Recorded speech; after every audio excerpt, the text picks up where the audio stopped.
I don't really know how to start shows. Come on now, don't start liking me now. So yeah, I'm funny compared to, well, you'll see later. I stand for mayhem! I know a lot of fucking idiots who think a lot of shit is mean-spirited just because it goes against what they believe. But the relief of comedy is it takes things that aren't funny and it allows us to laugh about them for an hour. We got a purple suit to buy and a gigantic coffin. Why are you laughing?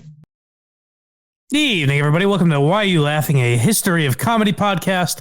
And today I am pleased to introduce to you the legendary Lucille Ball, the first lady of comedy, certainly one of the most legendary figures in television history for many reasons. But my main takeaway from doing research on her was her honesty. That's the thing I kind of appreciated most, because I watched a lot of these interviews with her when she was on with Dick Cavett and Carson and Barbara Walters and all these people. And I like now in the generation that we kind of grew up in and everything, for women, I think there's a pressure to tell your story, to talk about the hardships in your life and everything. Whereas Lucille Ball, like in every interview I could find, was like, I wasn't even that good at comedy. I don't know. I was just I was a good actress. I lucked into it. I'm not funny. I just have good timing. But yeah, she's a very interesting character, and you certainly, like I said about Mort Saul, you certainly can't tell the history of comedy without talking about Lucille Ball. So I do always hope people are interested in these episodes. I know more current topics are always more popular, I think. At least that's what the numbers tell us. But I do hope people are interested in these. And then if that's the case, we'll go through other characters from that era, because I'd like to do like, the Marx Brothers and shit like that. I really do think like the Three Stooges episode and Lenny Bruce and those guys were genuinely very interesting. So if you haven't listened to those, I do recommend it. And the easiest way to find all of those archives would be blindmike.net. And I should start saying, because someone did send me a funny exchange that they were having, or they saw on social media or something. They just sent me a screenshot of someone saying, I've been listening to this podcast, Why Are You Laughing? And just realized it's Blind Mike from Barstool. So they just accidentally stumbled upon it and had no idea who I am. So I should say, yes, I am Blind Mike. And that's why you should go to blindmike.net to check out Why You Laughing, the Blind Mike Project. Who are these socials? The free links for all of those, including our YouTube page, are there. And you can also check out the Patreon if you want bonus episodes. We just did episodes about Donald Glover's one-off special, Weirdo, that aired on Comedy Central about 12 years ago. We did Bill Burr's Philly Rant that kind of launched his career. That's a bonus episode as well. And both of those were in the last couple of weeks. So if you want to check those out, please subscribe to the Patreon if you'd be so kind. blindmike.net. You can find all those links. So yeah, Lucille Ball was a pioneer in comedy, as they say. And again, to correlate her to modern women, they talk about it's very difficult for older women in Hollywood. There aren't a lot of roles for older women, but Lucille Ball is an example of someone who didn't get famous until essentially her 40s, and then was consistently on television well into her 60s and beyond.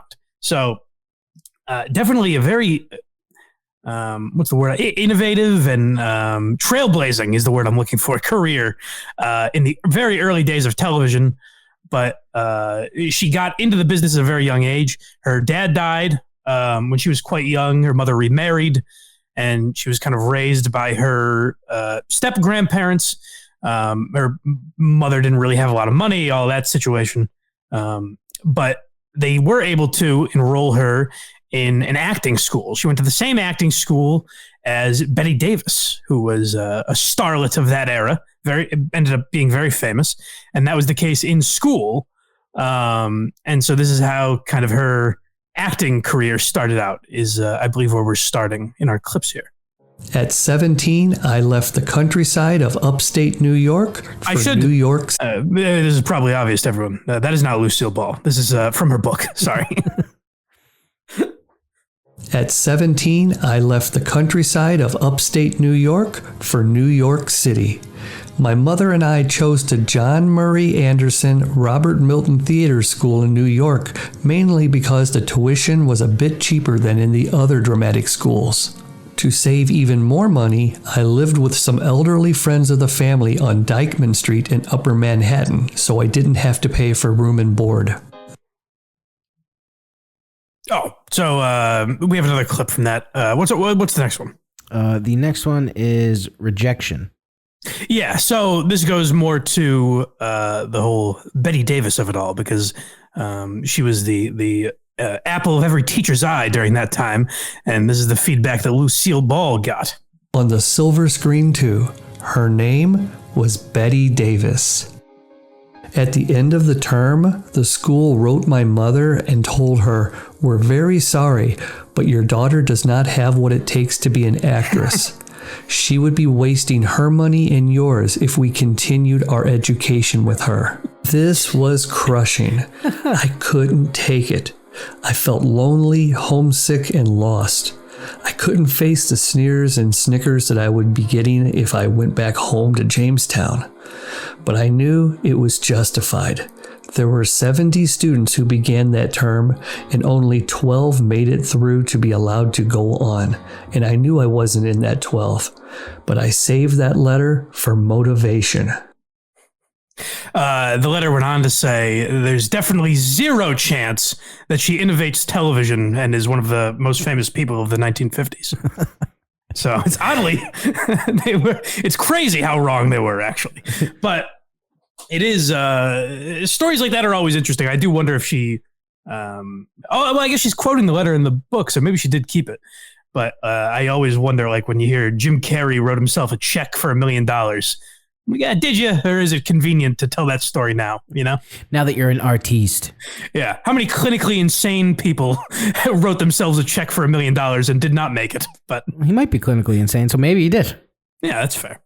But I that's pretty hilarious when you consider that they're saying, stop giving us your money. That's how bad we think you are. Like, we are wasting your time. We wish we could take your money, but morally we can't do it. That's how bad they thought Lucille Ball was. If you graduate from here, we're gonna have to shut the school down.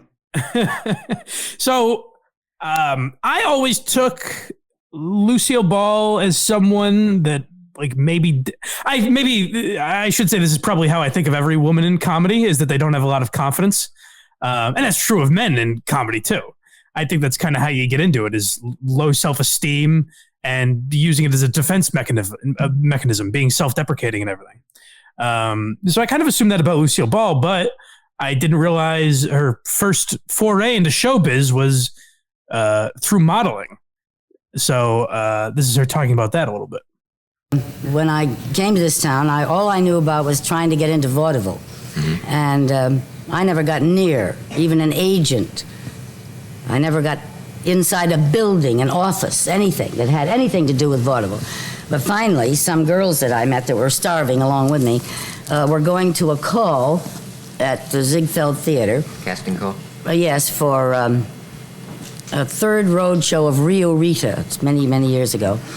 And I made it. I made the call. I was chosen. One of, I don't know how many, I've forgotten. And I kept that job for 5 days. That was the longest I'd ever kept any job. That was just in rehearsal, of course. Yeah. And at the end of 5 days... Hold on 1 second. Sorry, I just want to say this, too. Just because the story... This is a bit of a longer clip, so stay with us. But the story you're about to hear, a very... I don't know if brave is the right word, but unique that she would tell this story on Dick Cavett during this time. I think it involves a topic not a lot of people were very honest about, or maybe completely unaware of. So it's interesting that she goes into this story here. Very, culled us out like that. That's it. Goodbye. Not even sweet about it. Well, they didn't even know our names. Mm-hmm. So I was so terrified because I'd already written home and told everyone that I was a Ziegfeld girl. I didn't say that I was just going on the road and something, but it sounded great in Jamestown, New York. And I was out on the street, literally. Even the theater is gone now. But I was right out there on that street, whatever it was, where the Ziegfeld Theater was, and I was crying. And I just wouldn't leave the area, wouldn't leave the premises. Everybody else had gone home, but I just stood there crying. and a man came out. His name, I think, was Henry Sharp. I'm not sure. He's dead now. But he was a right-hand man to Mr. Ziegfeld. And he said, "What's the matter?" And I told him. And I was sobbing, and he said, "Well, it's ridiculous to stand there and cry. There are other jobs." He didn't know that I had never been anywhere near a job before that. And he said, "The thing for you to do is just go on about your life, find another job." Well, sounded so sad. And he walked away, and I followed him for about 2 blocks like an idiot, and sobbing and being, you've never heard this either, Lucy. And I just cried so. And he finally said, will you go away? Stop following me. You get me arrested. Go away. So I stopped, and I turned the other way, and I went toward Fifth Avenue. And I remember saying, I've got to kill myself. I've got to die. I can't tell anybody at home what's happened to me. So I tried to figure how I'd do it. I did. Serious? Oh, yes. I was depressed. Not quite serious enough to do it, but I thought I was. I was so depressed. Well, I was only 16. Yeah. And I walked toward Fifth Avenue, and a big limousine passed. Huge limousine. I hadn't seen anything that big in my life. And I thought, if you're going to get hit by a big one, in case you don't die, you know. Uh-huh. So I tried to throw myself in front of the limousine. Instead of that, it just stopped. So I picked myself up, and I went on back to my little room. That was the end of my suicide attempt. So, I mean, obviously she didn't do it, but and it has kind of a funny punchline to it, but like, I think that's pretty ballsy to just openly talk about suicide like that on the Dick Cavett show in the 70s or whenever that was. Right. You know, depression wasn't even, you know, and maybe this is how it's been spun over the years, but my basic understanding of how depression was viewed in that era was you were either a mopey sad sack or nuts. You know, those are kind of the ways they viewed depression. Yeah, so for her to openly talk about that is pretty interesting. They used to have housing for people like that. Yeah, exactly. So my other takeaway kind of from that clip is at the beginning when she's talking about vaudeville. I know we talk about it all the time on these older episodes, but there really is like at that time there was one lane into showbiz essentially, and everyone was on it. So I think it was. I've said this before, but a lot easier. The talent pool was much, much smaller. So if you were able to break into showbiz, I think it was easier to maintain some sort of success, but it was a lot harder to get in. Now we have, 50 million different ways to get your name out there. But then it was like, your vaudeville, you perform on Broadway. There weren't a lot of options for you out there, know? If you got on TV back then, you were a household name within like a week and a half. Yeah, right. Which, that's pretty much what Lucy did, which we'll talk about in a second. But yeah, she is kind of like a lot of these earlier people. I think, Lenny Bruce is obviously different because he was just a drug addict that wanted to speak truth to power, man. Yeah, he just liked being on stage. Right. And I think the Stooges seemed like they genuinely liked making people laugh. But for a lot of people, it was like, hey, how do I get into movies or how do I get on Broadway? And that was essentially Lucy's path. She's like, hey, I'll try modeling and then maybe I'll take some, bit acting parts here and there. And then she ended up working herself to, she was one of the women they called Queen of the B film, where she was, had supporting roles in bigger movies, and the movies she starred in were kind of that, second tier, not as popular, but she had a bigger role in them. And, you could make a nice living at that time, certainly, but she wasn't getting the fame and fortune that I think she desired. But there were other ways well, there wasn't even I was going to say there were other ways into television. She kind of created those ways because she wasn't even in TV yet. So I don't want to get ahead of myself before we get into radio, but what's our next clip? Her talking about modeling. Oh, okay, cool. Let's hear that first. At that point, did you have this thing, Sammy, No. to succeed? No. Never had that? Just wanted to get into show business, and I didn't know what show business was. I thought it was vaudeville. The only thing that I ever made even the audition for was as a showgirl.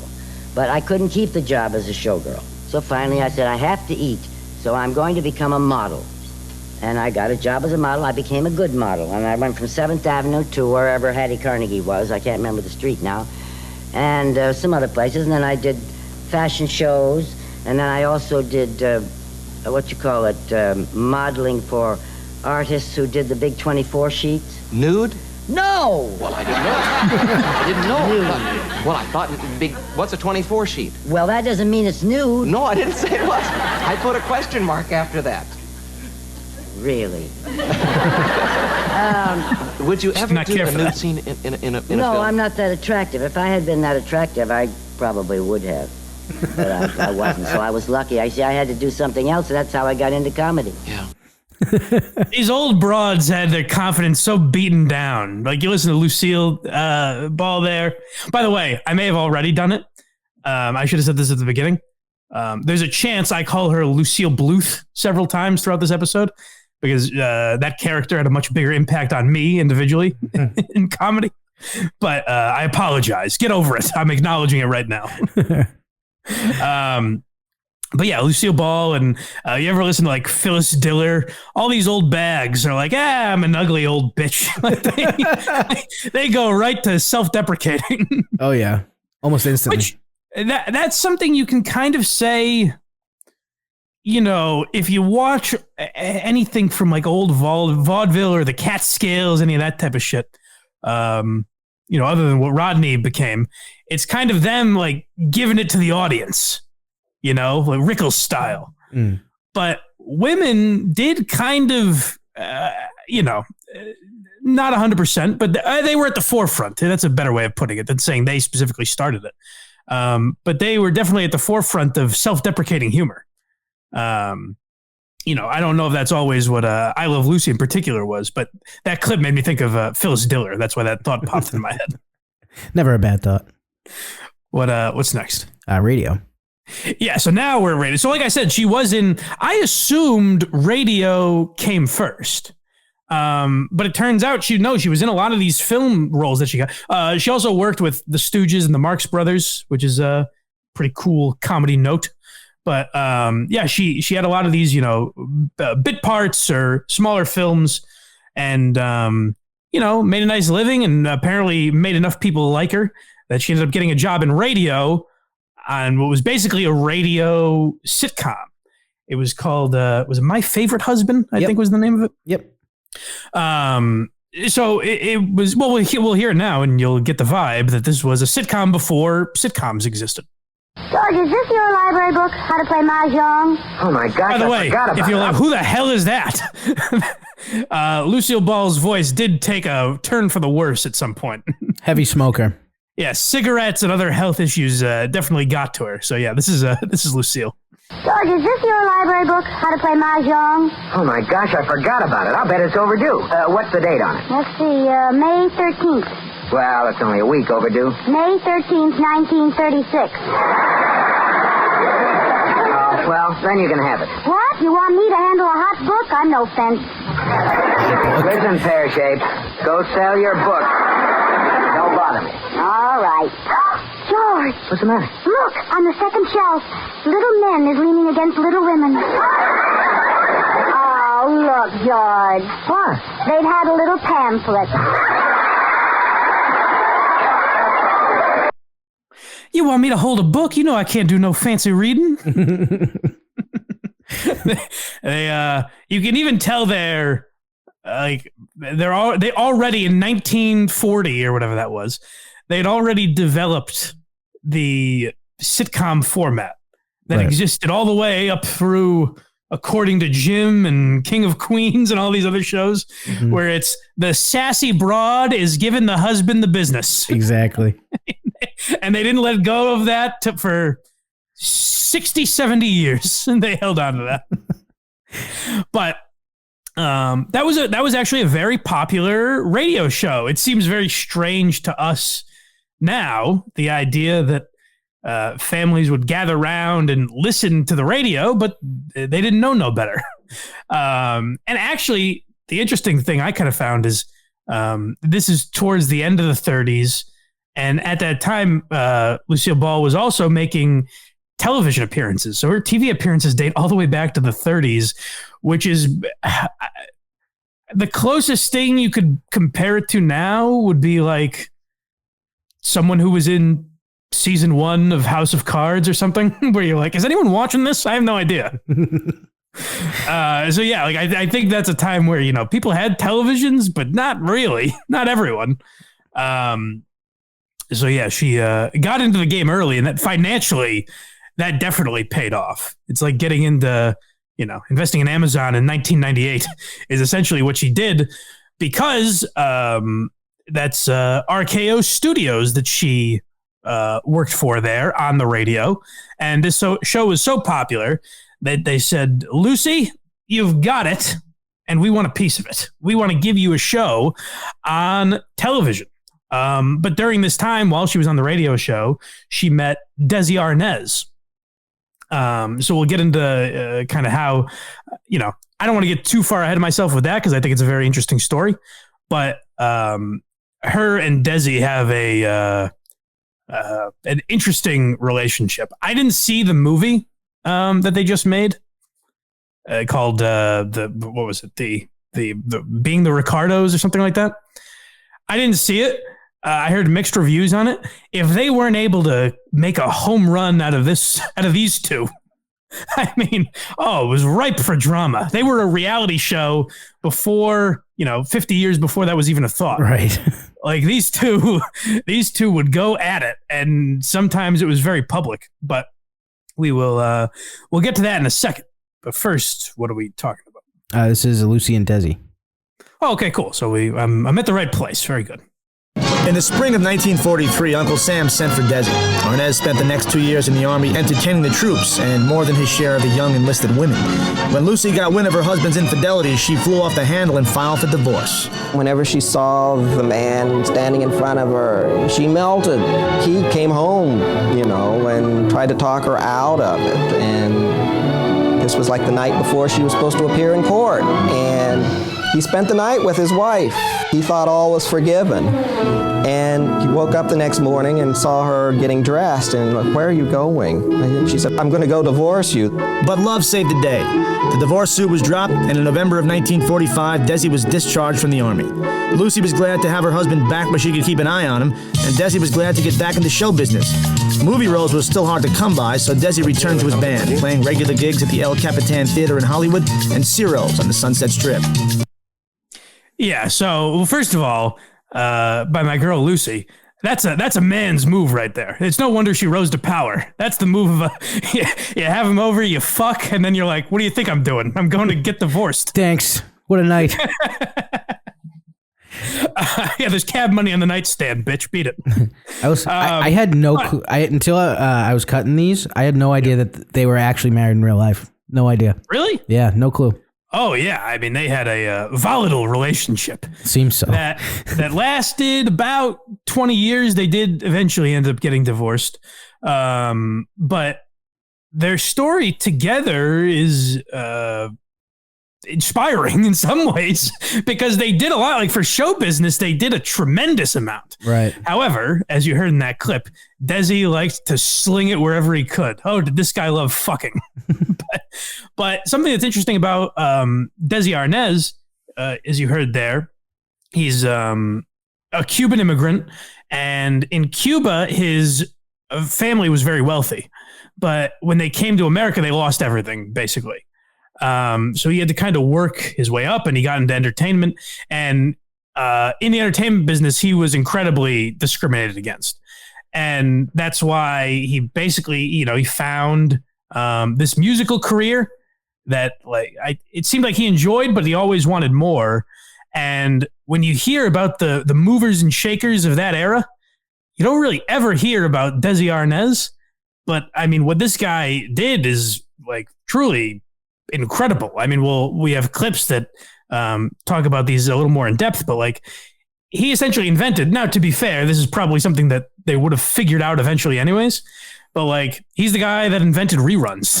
They needed that because Lucy was pregnant during one of the seasons of I Love Lucy. And Desi was like, why don't you just rerun old episodes? And they were like, what? No one will ever watch those. Now it's basically all TV is. If you throw on True TV right now, it's just Impractical Jokers over and over again. So you can thank Lucy and Desi for that. as well as much more, like we'll get into.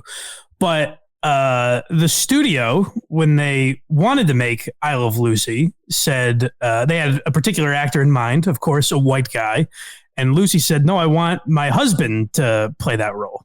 And they were like, Lucy, no one's going to believe you are with a Spaniard. And she's like, well, it is my husband. And they're like, even still, no one's going to buy it. No, that's my real husband. Ugh. Get out of here. So Lucy and Desi did something that you see a lot now, but then was probably unheard of, is they basically tested out their act together. They went on the road and said, like, hey, if they're not buying the Lucy and Desi business, let's show them that it works. So they would go on the road, Desi would play music, and they would do this kind of two-man show. I couldn't find clips of it, but I imagine not dissimilar from what like Stiller and Mira did, that sort of a thing. So that's what they did. They took that on the road. It was very successful. And then finally Lucy was like, will you believe that we're married now? And they were like, all right, fine. Against their better judgment. So they let this Cuban bastard into the business and he took it over. He took it by storm. And, they were also able to, buy that RKO Studios, the radio station I was talking about. They were able to turn that into Desilu Studios, which became a very powerful television producing studio. So yeah, Lucy was able to get her husband involved, and he made the most of it. But we'll talk a bit about that. But first, let's play another clip here. We wanted to work together. And Lucy was doing a radio show called My Favorite Husband. And then CBS wanted her to... Was the radio show version as popular as the TV show turned out? It was a very popular radio show, yeah. She was on for about 3 years. And then they wanted her to transfer to television. And we wanted to work together. Yeah. So she says, I want Desi to play the husband. Well, the husband in the radio show was Richard Denning, the guy that played the governor in Hawaii Five-0, you know. Well, it's a tall, blonde, blue-eyed vice president of a bank or something. I said, I'll never be able to get away with that part, you know. So the same writers that were doing My Favorite Husband, Jess Oppenheimer and Bob Carroll Jr. and Madeline Davis, they're now doing Alice, Bob and Madeline are. Mm-hmm. They, kind of came up and me with the music and the orchestra leader, and then nobody wanted me to play Ricky. By nobody, you mean the heads of the network, I would guess? The network, the sponsors, nobody. You know, they say, who the hell is going to believe this Babalu fellow is going to be married to this typical American girl, you know? Yeah. Funniest part of it is that we had been married for 10 years right then, you know? So the one thing I will give them is his accent is very thick. So if that was if they were like, hey, we don't think people are going to be able to understand him, I understand that to an extent, but he was able to make that work to his comedic advantage. Back then, they didn't have to tiptoe around saying that. They could just come out and be like, no one's going to understand. Now you have to be like, listen. Learn some English and come back and talk to me. Yeah. But, I mean, Desi completely used that to his advantage because Ricky Ricardo is one of the most, at least up until like when I was a kid, that was one of the most imitated and parodied characters in television history. Oh, for sure. You know, like when I was 9 years old, I didn't know what the fuck I Love Lucy was, but I knew that Ricky voice. Lucy, you know, like I knew how to impersonate him, even though I didn't know who he was. Right. End of the Cable Guy. It's everywhere. Exactly. Yes. So yeah, I mean, that is very impressive, and also like impressive just that they did it, because it's surprising with a lot of the censorship and things that were going on back then.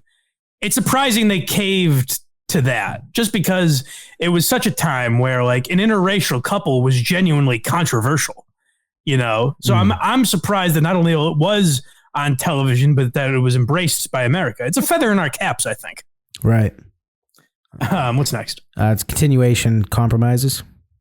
Yeah, so this is a little bit of the censorship I was talking about. And when we talked about Norman Lear and All in the Family, we talked about a little bit about this. And Norman Lear pushed back against the studios. This was 20 years after I Love Lucy. But Ricky and Lucy were more willing to compromise with certain things. We talked about you couldn't sleep in the same bed. What other kinds of things, compromises did you have to make? Well, when she was going to have the baby, I told the head writer at the time was Jess Oppenheimer, and I said, Lucy's going to have a baby. She says, what are we going to do? I said, what do you mean what are we going to do? She's going to have a baby. That's what we're going to do. She already had my daughter, Lucy. And they won't let us do the thing. You couldn't even say the word pregnant in those days. Right. They say I had to say expecting. That's another him using that to his advantage, by the way, because they wanted him to say expecting, and so he said, "Well, if I say expecting, then it'll get a cheap laugh, right?" At least, but it's the pregnant thing is the oddest thing to me. And listen, I was born, 40 years later, so maybe I'll never get it, but or 50 years later, I guess. But I don't understand why pregnancy was such a taboo subject. Like, it's how we were. Sex can be a little more tawdry, so I understand that, I guess. But like pregnancy, how do we think we got here?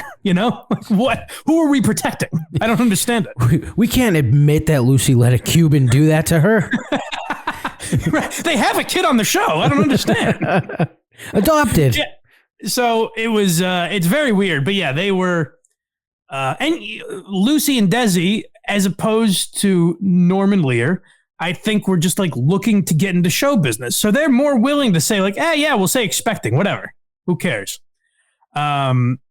Which is there's something to be said for that, because compromising, like they were able to get an interracial couple on TV, which is probably more important than being able to say pregnant, at the end of the day. Right. So they were smart about it, and they were definitely smart business people, because like I said, Desilu Productions became huge, became a monster. They created things like Mission Impossible, Star Trek. I think Dick Van Dyke and Andy Griffith were both under Desilu Studios. I could be wrong about that one, but a lot of very big iconic television shows from that era, and that was all on the back of, this Cuban guy that no one wanted to let into show business, and some broad, Right. So incredibly impressive that they were able to pull that off when you think of the time. But what's next? Communism. Oh yeah, this was very interesting. This I had never heard about Lucy. So this was a time, I can't remember what episode we would have talked about this, but we have talked about it before. It's interesting, like there was genuine prejudice for your political beliefs at that time, so much so that they would run you out of the business if they found out. I like that movie Trumbo starring Bryan Cranston that I was a big fan of. That's all about Dalton Trumbo, who was a writer who had to write under different aliases and pen names just to make a living, because people wouldn't associate with him, yet they would. It was like an open secret. Everyone knew Dalton Trumbo was writing these movies, but no one would associate with him because he was a communist. And that's something that I didn't realize Lucy dealt with as well. And so the story was that he felt very strongly about being a communist. And so he was, after she moved out of here, was actually holding Communist Party meetings here. His name was Fred Hunt. But Lucy, in 1936, when they first came out here, registered as a communist on her voter's registration. And so that's what ended up basically coming back to haunt her many, many years later. She was successful doing I Love Lucy, and a few weeks before they were going into the third season, she got a call from the committee that was investigating people accused of being anti-American or communist. They asked her to come in voluntarily and meet with them, so she did. She went in there actually twice and gave interviews and told them straight up, I was not a communist. I didn't believe that, but I was doing it to appease my grandfather.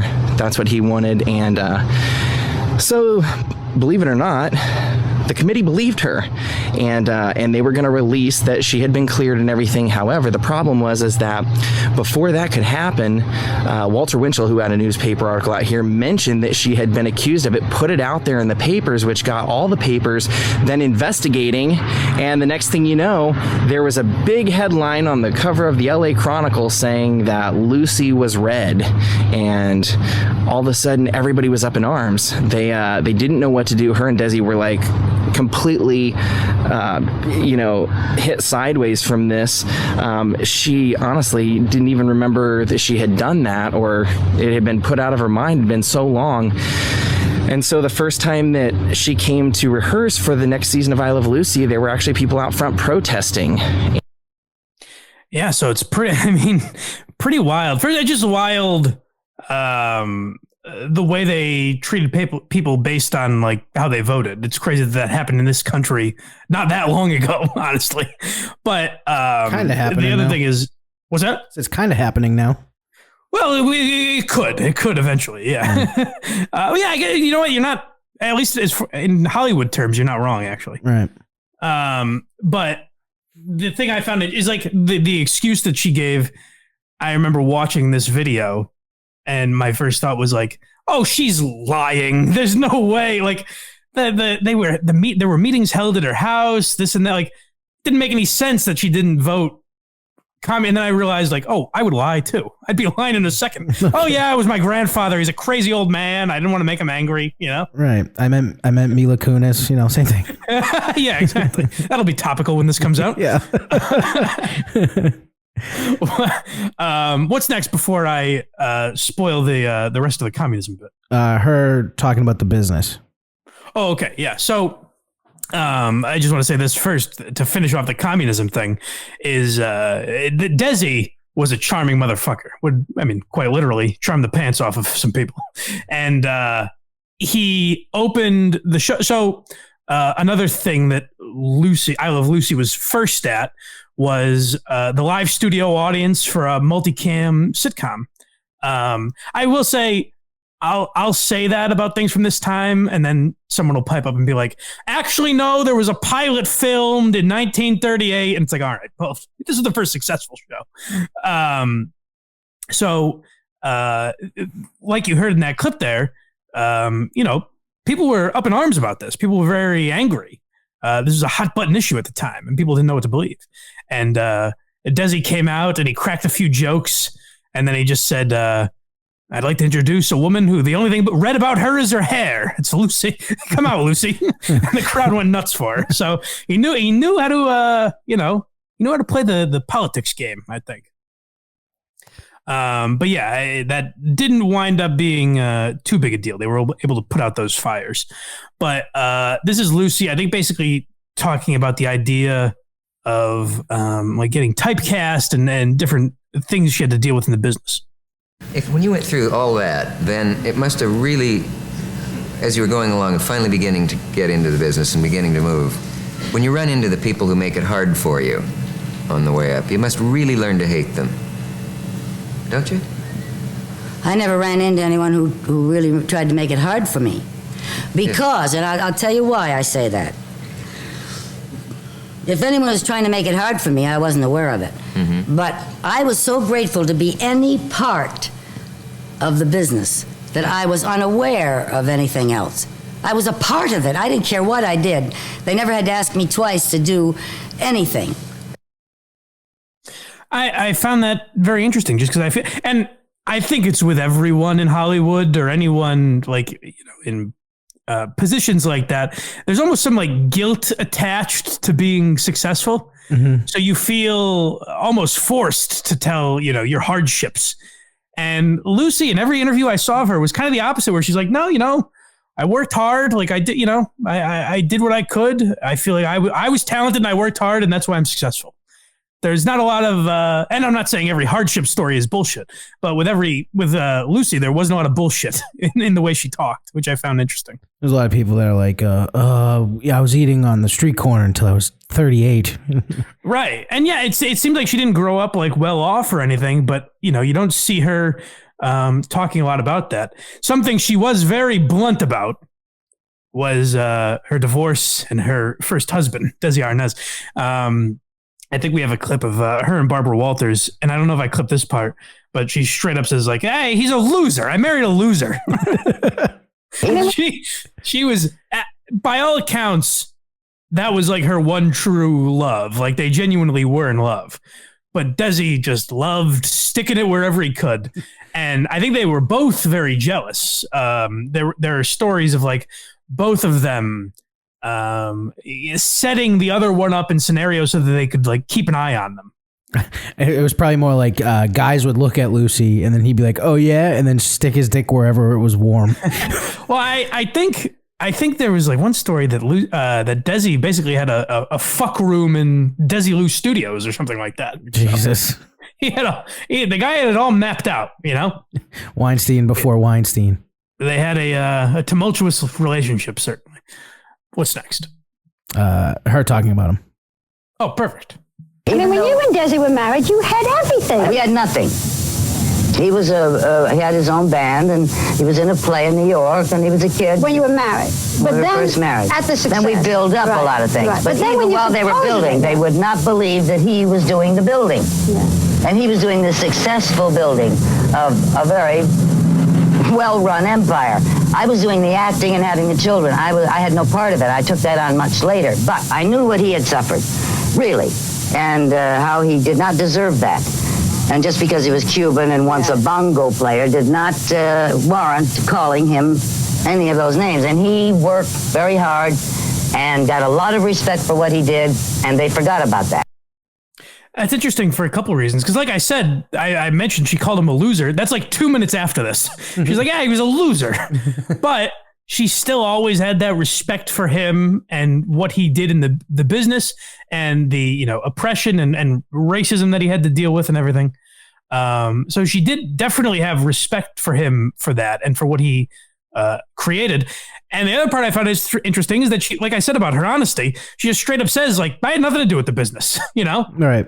She did eventually, like she, I think she got in the divorce, and then she did have a hand in certain things that went along with the business, and boy, did she make a killing from it. But she straight up says, again, the pressure that people would feel to justify that. Like, if you just get divorced and kind of fall into a studio, maybe you didn't earn necessarily, that you didn't do the work to build, you'd be like, oh, no, I supported him in these ways. And she's like, no, he did all the work and now it's mine. Do you want to take a stab at her net worth? Net worth, I don't know. The one number I did memorize, because it really stuck with me, was she sold Desilu Studios for $17 million, which in today's money would be, I think it was like 140 million or something like that. It would have been more. Yeah. It says that when she passed, she had a net worth of 40 million, which in today's equivalent was almost 100. Yeah. So, there's an interesting story about her inheritance too. She married Gary Morton. In that interview with Barbara Walters, she's with Gary Morton, who was a comedian and an actor. I don't know how successful he was really. In that interview, you can tell she went the opposite way of Desi, where she was married to a man she had zero control of. I mean, she's interrupting him and what are you talking about? She is on this guy's case. She went the opposite way in her second marriage, for sure. But they worked together on some things as well. But yeah, her inheritance, a lot of it went to her kids. She had 2 children, Desi Jr. and Lucille Arnaz. And they each got, what did you say, 40 million it was total when she died? Yeah, but that was before trying to think inflation. of the numbers. I can't remember exactly. But Lucy and her brother each got a third, and another third went to Gary Morton, her husband, which makes sense to an extent. But Gary Morton got remarried to some LPGA golfer. Really? Yeah. And then he died a few years later.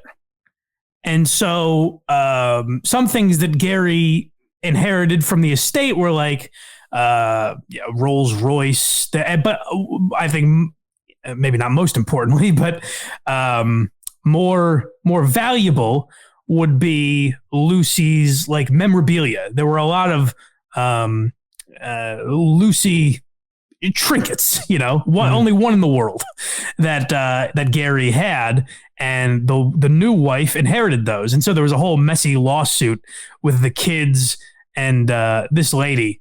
And basically, I don't think the kids made out very well. I think some of them got donated to a museum, but like I don't think they got any of the money. So a goddamn shame. For whatever reason, whether it's Jerry Lewis or Lucille Ball, all these comics that came up in this time had very messy inheritance situations for some reason. Yeah, that one I could see though, because it went to him and he died and all his stuff goes to his current wife, and that includes that stuff. Yeah, that one makes it a little more. That's not Lucy's fault. We can't blame her for that. Right. She didn't write her kids out of the will. Right. Like some of these monsters. Desi Jr.'s story, I guess, is pretty tragic. He got into all kinds of drugs and things like that. He's still alive, so I think he cleaned up at some point. But he, much like his father, was slinging it all over town at a young age. And I think he had a kid when he was like a teenager that he didn't acknowledge for a while. All kinds of shit. Oh boy. With Desi Jr. But what's next? Talking about ending the show. Oh yeah, we got so sidetracked that Lucy had a 25-year run on television. Lucille Ball, that is, between I Love Lucy, The Lucy Show, and the reason I know all these is because of an episode of Seinfeld. Here's Lucy. Those were all Lucille Ball that were essentially a consistent 25-year run, which is pretty wild. And the other crazy thing is like the titles were all, obviously they had her name, so they were pretty similar, but the plots seemed somewhat similar too. Obviously the second two shows did not involve Desi at all, but it's almost like if in 2000 Seinfeld ends in 98, and then in 2000 a show called Jerry starts, where Jerry Seinfeld scrutinizes the mundane goings on of everyday life, but this time he's married, so it's a different show, and he's a theater comic. Yeah, right. Yeah, he's an actor. He's not a comedian. See, it's different, folks. But they were all crazy successful. The only flop that she seemed to have on television was at the end of her life, and keep in mind, she's fucking 75 at this point. She had a show come out that only lasted 3 months. That was pretty much a failure. But other than that, monumentally successful. And she had one-off specials on TV as well and things. So this is her talking about ending the kind of 25-year run of the 3 different variations of Lucy shows. After 25 years of doing the weekly series, you stopped in 1974. Then what was it like? You got up in the morning and you didn't have to run to work. Traumatic. Very. Well, for the first 3 or 4 months, I was in limbo. I was just in shock. I loved getting up and going to work. Were you depressed? I was depressed. I was in such a depression that the doctor said, you've got to take her away. You've got to find something jumped in front of another limousine. To do. And there wasn't anything I wanted to do but go back to work. Why'd you leave? Oh, I'd been on long enough, I thought, and I've kind of always prided myself on knowing when to get off, and I felt that really I had stayed on about 4 or 5 years longer than I planned, which happened because of the children's coming on our show and kind of wanting them to get their wings and fly off on their own, which they did. And as soon as they did that, then I really quit. But I'd been planning it for 5 years. I just felt that I'd outgrown that stage, and also with the new shows, I began to feel a little old-fashioned. It's pretty insane because that's the reason Seinfeld gave for leaving. He's like, hey, we did 9 seasons. I want to go out on top. We've pretty much done what else could we do to top what we've already done? Lucy said that after 25 years. Now, I don't know. Obviously, Here's Lucy and The Lucy Show didn't have the success, at least certainly not historically, of I Love Lucy. So I don't know. Maybe it's a little revisionist history to say those were all wildly successful, but I mean, she stayed on the air for 25 years. So whether or not she was number 1 or even close isn't really the argument, you know? Well, back then, before like every like really well-known show was ever made, just think about all the premises you could hit. Like, Yes. like any idea is possible. Yeah, now Lucy is a nurse. It's crazy. But you know what? When you look at that character, even just the Lucy character from I Love Lucy, I mean, that's the model of not just, you know, so many wives in generic sitcoms, but when you look at actually like innovative shows, like 30 Rock is one of my favorite sitcoms ever. And I think Tina Fey is great in it. And her character, Liz Lemon, is kind of a variation, like definitely inspired by Lucille Ball, or that character. So, you know, the staying power that formula had is pretty incredible. And it's like I said about Mort Saul. It's not just that they influenced people. It's that they created something that influenced. It didn't exist before them, you know? That's what's really most impressive about it. Yeah, dude, it's relatable for people to watch married people. You're like, oh, everyone back then was married. So you're like, I get it. Sure, yeah. But like a ton of people have ripped off Seinfeld and like even great shows. Always Sunny is essentially a Seinfeld ripoff, to put it in, you know, degrading terms. It's not all it is, but it's definitely influenced by Seinfeld. But Jerry didn't have to invent sitcoms to come up with that, you know? Yeah. I I love the idea too of them accusing Lucy of being a communist. And they're like, okay, is your husband around? Confirm this? Sure. What country is he from? Where's he from? Shit. Don't worry about that. Oh, she uses the guy that they wanted to play her husband? Yeah. All right, what else we got? Someone talking about, I think, is this her daughter talking about Desilu Studios? Yeah, this is Lucie Arnaz talking about, is this her talking about the studio? Yes. Yeah, Desilu Studios. And like you know, self-admittedly, Lucy's like, meh, didn't have much to do with the business. But then she took over. So this is Lucy, you know, Lucy Jr. for, I guess, to separate the two, talking about her mother's impact. Was your mother very involved in the business side? No, God, no. She hated the business side. She gets a lot of credit for having run, the first woman to run a studio. Hated that whole thing. Hated it. Just wanted to be Lucy. Just wanted to do her show and not be worried about any of that business stuff. That was Desi's, that was my father's, you know, domain. And when it didn't work out, that he was going to leave and she had to buy him out, she kept all the same people that he had hired, brilliant people, and took their advice for the most part. She relied on them as well she should. Made a couple of pretty good decisions on her own just by the seat of her pants. Like, no, let's not cancel Star Trek. I like that. I don't care if it's expensive. Or Mission Impossible, you know. She had good instincts, but she really didn't enjoy the day-to-day business part of it at all. Pretty wild that Star Trek is on her resume. I know. Like, that is a cult following to this day.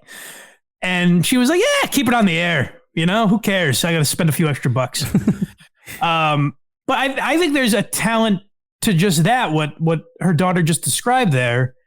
There's a talent to knowing yourself and saying, like, hey, not only am I not interested, maybe I couldn't run this studio the way Desi did.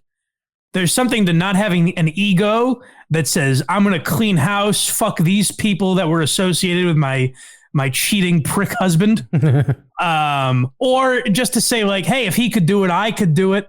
There's a skill to knowing your limits, I think. And to saying, I'm going to hire good people to do this job so that I can keep making money off of their hard work, you know?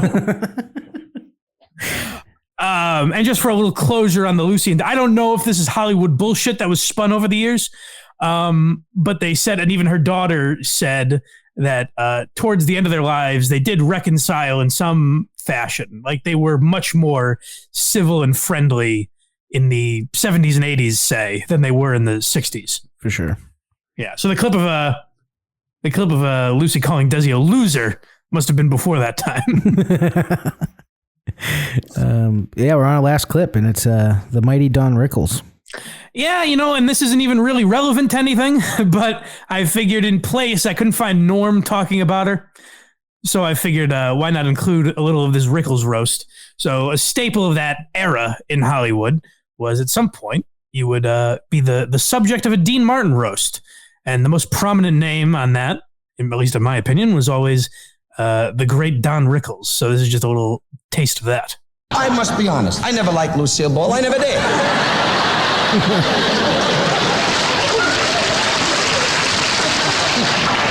we gotta be honest about it. All these guys come up, Lucy, Darling, Henry Fonda, Jesse, but you're my idol, Henry. Henry, are you up? Now, anyway. You are as beautiful as ever. My wife said to me last night, as we laid in bed, she said, is Lucy young? And I said, baby, young is not the point. It's what's in your heart, right, Lucy? Lucy? Put her in a home. Look at this. The husband went, yeah. Now. He did. He got all that money. So it's not far off, Donnie. He sure did. But I love that at that time, like, roasts were new enough that you could literally just start by saying, like, I never liked her. And that's a joke. That's basically how Tough Crowd was. Yeah. Yeah, right. I mean, you want to talk influences. That a lot of that crew is definitely influenced by Rickles for sure. 1,000%. But another feather in Lucy's cap at the end of her life is she got a Lifetime Achievement Award at the Oscars. And I didn't find any of her speech interesting enough to include, but I will say she kept it short. She kept it brief, which is actually impressive for an Oscars speech. So, especially a Lifetime Achievement Award. But, yeah, so she had a much, probably more in-depth career than that. I wanted to at least cover the basics because, like I said, she is absolutely a historic figure. You can't talk about the history of comedy or comedy television without talking about Lucille Ball. If I missed anything, feel free to let me know, whether it be on Twitter. You can message me on Patreon. I'd prefer you do it that way. But wherever you want to reach out to me, feel free and let me know, and we'll eventually talk about it, I'm sure. But that is that's it for the Lucille Ball episode. I hope you guys enjoyed that. I will say I get more and more. I don't know why I always feel the need to preface it. And warning, guys, this is an episode about an old person. Because I was nervous about those at first, and more I do get people saying, like, I didn't really know dick about this person, and so this episode was nice. So I do like to hear that. That's how I felt. Yes, good. Yeah. And for more episodes like this, if you want episodes a week early, if you say to yourself, Mike, I would have loved to hear this last week. It would have been so much better last week. There's a way to do that. Go to the Patreon. Or if you would just want to support the show for free, you can do that everywhere you get podcasts, Apple, Spotify, Google, YouTube. Subscribe to the YouTube page. And then if you want bonus episodes a week early, and just want to support the show, do that on Patreon. And the best way to find all of those is blindmike.net. That is blindmike.net. And to do the same for everything Craig has going on in his life, you can go to verygoodshow.org. Please come over. Try out the show for free if you like it. Maybe dip your toe in the Patreon. Yes. They're much like Don Rickles if he was hit in the head with a mallet, is how I would describe that show. It's kind of a roast. You're not really... it's incoherent a little bit, but... Sure. All right, everybody. We will talk to you next time on Why Are You Laughing? Zip it up and zip it out.